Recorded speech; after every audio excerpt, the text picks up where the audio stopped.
Hey y'all, I'm just showing you how I took my account balance from this amount to this amount. And here's how it all went down. What I was missing before was all the little tiny profits that didn't seem to matter in the beginning, and realizing how important just capturing something is in these markets. What you are now seeing is me taking my phone and dragging the stop all the way up to where price is currently at, so that way I can get stopped out in a pretty damn good area. I'm about to pull up the news in just a second.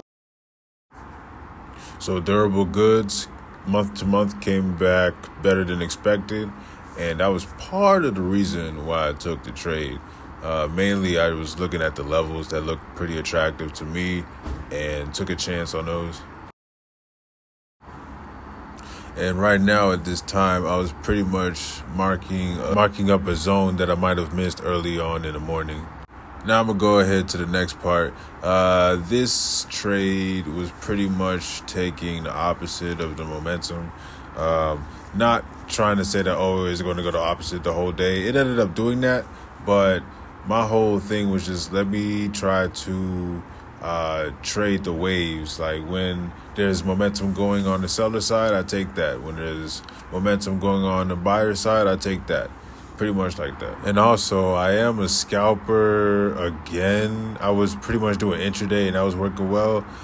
I just realized that the type of trading that I'm doing, it really calls for securing your profits whenever you can. And as you can see here, I struggled a bit to move my stop in the right time because of how my screen is. I don't have like a high refresh rate screen, so it's not really that responsive in millisecond standards. Eventually, I got stopped out on this trade.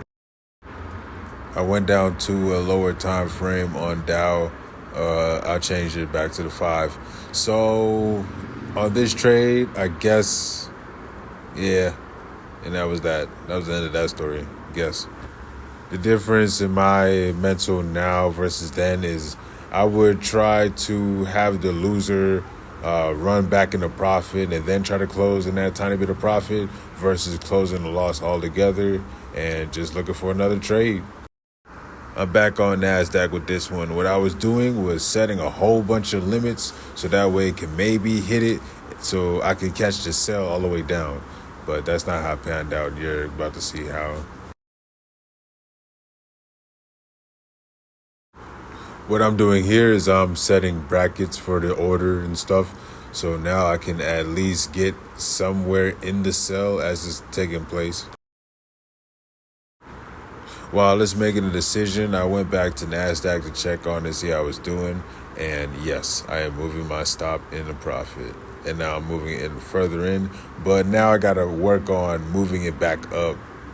It depends on the move, I would say. It's very dynamic, this trading game. Although I would say if I am like trying to be intraday, of course I will let it do its thing and then maybe move it when it's incrementally in profit. I'll just say it like that. Now, I'm not going to say you're necessarily thinking this, but I'm thinking, damn, if I'm clawing back in the demo like this, how would it actually translate on a live account? Well, that's what I'll see in the future. Hopefully this week.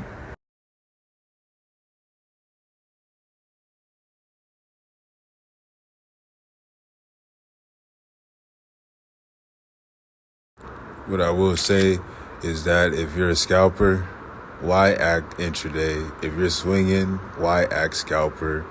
We all trying to figure out how to take some from the market, okay?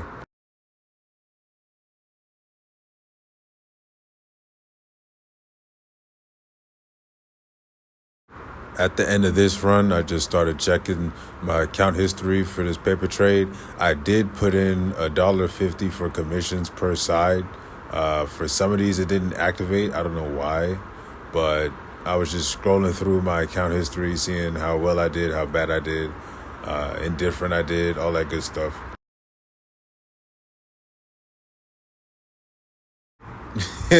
The craziest part is I'm not even finished with all the trades for that day, Friday. May 24th.